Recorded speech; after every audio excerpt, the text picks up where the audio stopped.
How did Aaron look yesterday? I thought he looked really good, so we'll see how he feels today and how many reps he'll take.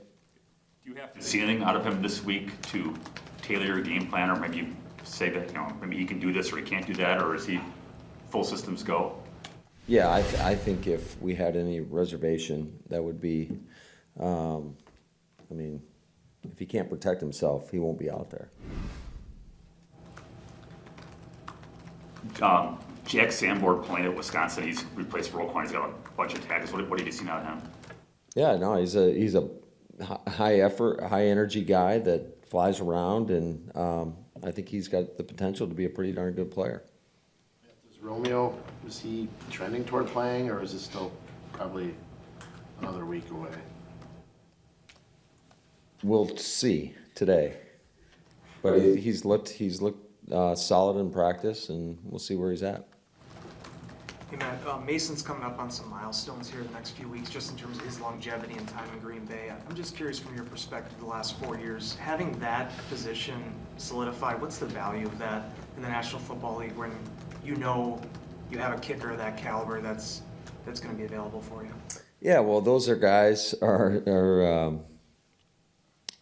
their plays are converting into points, and so I think anytime that you don't worry about that and you can put a guy out there and have the confidence that he's going to come through with you, I think that's a huge relief, because I think most coaches have been on some teams that maybe don't have a guy that's so reliable, and it makes it very difficult in some instances whether or not to decide to take the points or not. I was looking through some post-game sound from last year's game in Chicago, and you made several comments about just how much you enjoyed the challenge of going down there to Soldier Field and playing a game against a division rival in a stadium like that. Going in there with someone like Aaron, who has played the Bears almost 30 times now and played his fair share of games in Soldier Field, does that kind of make it more fun to be a part of this rivalry and go into it with him as well? Yeah, I think so. I think it definitely got amped up and got a lot of attention last year. So I'm sure those fans will remember that, and I'm sure they're going to be very loud and have a lot of energy. And I think a lot of people get excited about this rivalry, and certainly with what's at stake in terms of, being the all-time winningest NFL franchise, I think that just adds to the excitement. Being more months removed from that moment, I know it was right after the game when we asked you about last time, but you've obviously seen the clip several times. You obviously heard what he said. Do you look at it differently now than you looked at it at the time?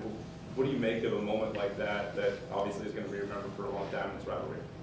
Yeah, I think it's just one of those memorable moments, and by no means do I think it has too big of an impact on the game, but it just pours a little gasoline on the fire, so to speak. But and I'm sure the Bear fans are going to be very passionate, like they always are, and might catch a few birds like we did last week in Philly.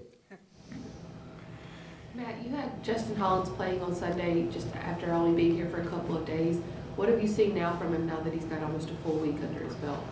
Well, I just think that it expands the playbook in terms of things that you can call when he's in the game, and you don't have to be so simplistic. So not that we necessarily were. I think that Justin's a smart guy. He's been in the system, so a lot of the terminology carried over from L.A. With Joe, and so it made it for an easier transition. But just, football evolves, and there's things that are coached different there than they were here, and so it just gives you a little bit more of a comfort factor that he knows exactly what's going on in all the situations. Considering Aaron's ribs, how has Chicago's pass rush been since trading Quinn? Obviously, I think he was second in the league in sacks last year. Yeah, I think those guys are, when you're replacing a guy like that, I think that's a tough guy to replace, but I still think they've got a lot of capable guys up front, and they do a nice job with bringing timely pressures, and then also when they game you and with their Pirates or whatever it may be, they do a really good job with that.